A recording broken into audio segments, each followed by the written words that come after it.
जयद्रथ सिंधु देश के राजा वृद्धरक्ष का पुत्र था। उसके जन्म पर भविष्यवाणी हुई थी कि यह बालक बड़ा ही वीर और यशस्वी होगा। इसकी मृत्यु केवल एक श्रेष्ठ क्षत्रिय के हाथों ही होगी।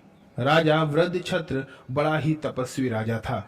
उसने तत्काल ही शाप दे दिया कि जो भी मेरे पुत्र का सिर काटेगा और उसे जमीन पर गिराएगा, उसके सिर के तत्कालीन 100 टुकड़े हो जाएंगे।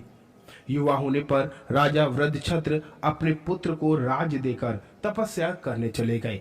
वह फिर एक वन में जाकर एक स्थान पर बैठकर आश्रम बनाकर तपस्या करने लगे। ये वही स्थान था जिसे बाद में कुरुक्षेत्र का नाम पड़ा। अर्जुन ने जयद्रथ को सूर्य छिपने से पहले मारने का प्रण किया था। यह युद्ध का 14वां दिन था। अर्जुन जयद्रथ की तलाश में निकल पड़ा। उस दिन द्रोणाचार्य ने विकट व्यू की रचना करी थी।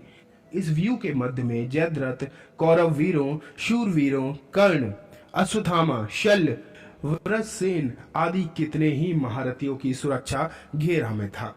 अर्जुन अपने गांडीव से भयानक बाणों की वर्षा करके कौरवों के असंख्य वीरों को यमलोक पहुंचाता हुआ उस स्थान पर जा पहुंचा जहां जयद्रथ अपनी सेना से घिरा खड़ा था। भीम अर्जुन के रथ के पीछे था। अर्जुन के पहुंचते ही घमासान युद्ध छिड़ गया। धीरे धीरे सूर्य अस्ताचल की ओर जाने लगा। कृष्ण को चिंता हुई कि सूर्यास्त से पहले यदि जयद्रथ नहीं मारा गया तो अर्जुन अपनी प्रतिज्ञा पूरी न कर पाने के कारण आत्मदाह कर लेगा। क्योंकि अर्जुन अपनी वाणी का बहुत ही ज्यादा श्रेष्ठ मनुष्य था, इसलिए श्री कृष्ण को ये बात पूरी तरीके से पता थी कि वचन भंग वो कभी नहीं कर सकता और अगर उसने जयद्रथ को सूर्यास्त से पहले नहीं मारा तो वो जरूर ही अग्नि समाधि ले लेगा। श्री कृष्ण ने तत्काल माया रचकर सूर्य को छिपा दिया और वहां खड़े सभी वीरों ने ये समझा कि सूर्यास्त हो चुका है। जयद्रथ को भी यही लगा और वह हंसता हुआ अपना सुरक्षा कवच को तोड़कर बाहर निकल आया और अर्जुन को चिढ़ाने लगा और कहने लगा कि अर्जुन जाओ अब अग्नि समाधि ले लो क्योंकि तुम्हारा प्रण पूर्ण नहीं हुआ है। तभी श्री कृष्ण ने अर्जुन से धीरे से कहा, पार्थ सूर्यास्त अभी नहीं हुआ है।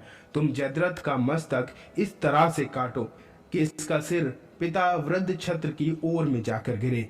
अगर ऐसा नहीं कर पाए तुम तो इसकी मृत्यु के बाद तुम्हारी भी मृत्यु हो जाएगी। लेकिन अर्जुन एक अत्यंत ही निपुण धनुषधारी था, ये बात हम सब जानते हैं और हम लोगों ने बहुत पहले सुनी भी है। श्री कृष्ण का संकेत पाते ही अर्जुन ने एक ही बाण में जयद्रथ का सिर काट डाला। सिर हवा में उड़ता हुआ तपस्याग्रस्त वृद्धक्षत्र की गोद में जाकर गिर गया। वृद्धक्षत्र घबराकर जैसे ही उठे, जयद्रथ का सिर धरती पर जा गिरा। धरती पर गिरते ही वृद्धक्षत्र के सिर के 100 टुकड़े हो गए। दोनों पिता पुत्र तत्कालीन यमलोक सिधार गए। तभी आकाश में सूर्य फिर से चमकने लगा। कौरवों और पांडवों में भयानक युद्ध छिड़ गया। 14वें दिन का युद्ध तो सूर्यास्त तक ही चला, लेकिन कौरव जयद्रथ का वध देखकर बहुत ही ज्यादा विचलित हो गए और उन्होंने रात्रि काल में भी पांडवों पर आक्रमण किया और युद्ध मध्य रात्रि तक चलता रहा। युद्ध मर्यादा की सारी सीमाएं टूट गईं। धर्म अधर्म की चिंता किए बिना युद्ध होता रहा। कौरव सेना के अनेक वीर उस दिन मारे गए, उनमें भूरिश्रवा भी शामिल था। लेकिन इसी रात्रि युद्ध में एक और नया योद्धा प्रकट हुआ जो कि था भीम का पुत्र घटोत्कच। घटोत्कच की कहानी आगे किसी और पार्ट में सुनाएंगे, लेकिन फिलहाल इतना ही। जयद्रथ वध की ये छोटी सी कहानी आप तक पहुंची और आप कमेंट के थ्रू जरूर बताना कि आपको ये कहानी कैसी लगी। इस तरीके की और कहानी कृष्ण के भी संवाद आप तक लाते रहेंगे। इसके लिए आपको बस चैनल को सब्सक्राइब करना है। जय श्री कृष्ण।